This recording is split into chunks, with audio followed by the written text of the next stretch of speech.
कहानी की शुरुआत एक छोटे से बंदर से होती है जिसकी कोई फैमिली नहीं होती। इसके अंदर बचपन में से अजीब किस्म की ताकतें होती हैं। एक बड़ा बंदर होता है जो कि छोटे बंदरों को सिखा रहा होता है। अचानक ये ताकतवर बंदर उनके अंदर जाता है, बंदरों को बहुत परेशान करता है और अचानक पानी से एक राक्षस निकलता है जो कि एक छोटे से बंदर को अपने साथ ले जाता है इसको बचाने के लिए। ताकतवर बंदर उसके पीछे जाता है। बूढ़ा बंदर उसको समझाता है इसको हराने के लिए एक ताकतवर हथियार की जरूरत है। बंदर देखता है एक दरिया से चमकती हुई जगह नजर आती है। बंदर और इस चमकते जगह की तरफ जाता है। इसको एक छड़ी मिलती है जो कि बहुत सी इसके अंदर ताकतें होती हैं। वो इस छड़ी को इस्तेमाल करके राक्षस को मारता है, फिर एक छोटे से बंदर को बचा लेता है। फिर बंदर एक गांव में जाता है जिसको एक छोटी सी लड़की मिलती है जिसका नाम लेन होता है। इस छोटे से गांव में एक राक्षस होता है जो कि बच्चों को पकड़कर खा जाता है। फिर राक्षस का मुकाबला इस बंदर के साथ होता है। बंदर इस राकेश को भगा देता है। फिर लेन पूजा कर रही होती है। फिर उनको एक ड्रैगन का नजर आता है। ये वो ड्रैगन होता है जिसकी बंदर ने छड़ी उठाई हुई होती है।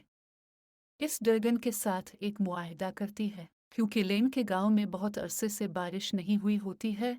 अगर आप मेरे गांव में बारिश अलिफेगी तो मैं आपको बंदर से छड़ी लेकर दूंगी। फिर बंदर एक अजीब जगह पर चला जाता है लेन को साथ लेकर। वहां बंदर को एक अजीब किताब मिलती है जिससे बंदर को ताकत मिल सकती है। बंदर लेन को कहता है इस किताब को पढ़ो। फिर इस किताब को लेन पढ़कर बंदर को बताती है कि एक जगह पर जाना है। अगर इस जगह पर एक दरख्त है, अगर इस दरख्त के फल को खाया जाए तो इससे तुम्हें ताकत मिल सकती है।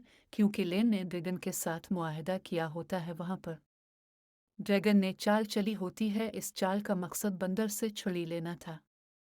लेन बंदर को फल खाने को कहती है। बंदर फल खाने से पहले वो ड्रैगन को भी फल खुला देता है। इसके बाद ड्रैगन की चाल नाकाम हो जाती है। फिर बंदर लेन के साथ आसमानों पर चली जाती है। वो एक कमरे में जाते हैं। बंदर कोई अजीब सी चीज़ पीता है। वो बंदर छोटा हो जाता है। फिर अचानक वहाँ एक बूढ़ी औरत आ जाती है। बंदर उसके साथ लड़ता है। लेन को मौका मिल जाता है इस छड़ी उठाने का। लेन छड़ी लेकर बाहर जाती है। फिर लेन वापस आ जाती है बंदर को बचाने के लिए। बूढ़ी औरत ने बंदर की सारी ताकतें ले ली होती हैं। बंदर एक छोटा सा फिर अचानक लेन छड़ी ले आती है। बंदर फिर से ताकतवर हो जाता है। फिर लेन बंदर को लेकर वहां से चली जाती है। फिर लेन और बंदर एक दरिया के किनारे बैठे होते हैं। लेन बंदर को एक चुनौती देती है। लेन का मकसद बंदर की छड़ी उठाना होता है। लेन बंदर को कहती है तुम पानी में कितनी देर रह सकते हो। जैसे बंदर पानी में जाता है लेन उसकी छड़ी लेकर ड्रैगन के नौकरों को दे देती है। ड्रैगन के नौकर वहां से छड़ी लेकर ड्रैगन के पास चले जाते हैं। ड्रैगन को छड़ी जैसे ही मिलती है ड्रैगन बहुत ताकतवर हो जाता है। फिर इसका मुकाबला करने के लिए